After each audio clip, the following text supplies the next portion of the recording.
हरे कृष्णा, राधे राधे जी सबको। कार्तिक मास का छठा अध्याय जो इस प्रकार है।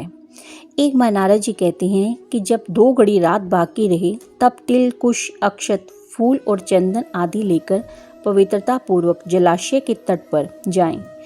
मनुष्य का खुदवाया हुआ पोखरा हो अथवा कोई देव कुंड हो या नदी अथवा उसका संगम हो, इनमें उत्तरोत्तर 10 गुने पुण्य की प्राप्ति होती है तथा यदि तीर्थ में स्नान करें तो उसका अत्यंत फल प्राप्त होता है।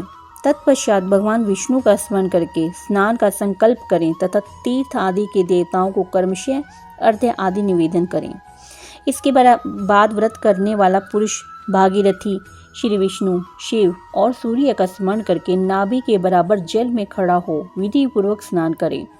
गृहस्थ पुरुष को तिल और आंवले का चूर्ण लगाकर स्नान करना चाहिए। वनवासी सन्यासी तुलसी के मूल की मिट्टी लगाकर स्नान करें। सप्तमी, अमावस्या, नवमी, द्वितीया, दशमी और त्रयोदशी के आंवले के फल और तिल के द्वारा स्नान करना निषिद्ध है। स्नान के पश्चात विधि पूर्वक देवता, ऋषि, मनुष्य तथा पितरों का तर्पण करें। कार्तिक मास में पितृ तर्पण के समय जितने तिलों का उपयोग किया जाता है उतने ही वर्षों तक पितृ स्वर्गलोक में निवास करते हैं। तदंतर जल से बाहर निकलकर व्रती मनुष्य पवित्र वस्त्र धारण करे और प्रातः काल नित्य कर्म पूरा करके श्री हरि का पूजन करे।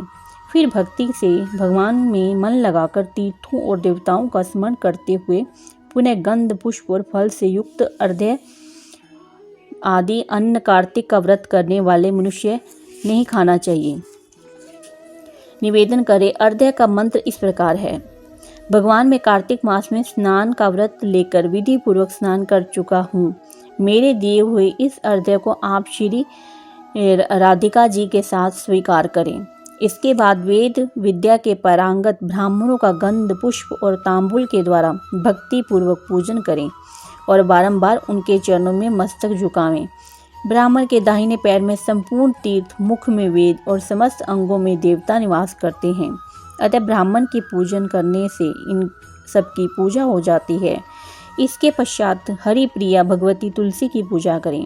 तुलसी पूजन के पश्चात व्रत करने वाला भक्तिमान पुरुष चित्त को एकाग्र करके भगवान विष्णु की पौराणिक कथा सुने तथा कथावाचक विद्वान ब्राह्मण अथवा मुनि की पूजा करे।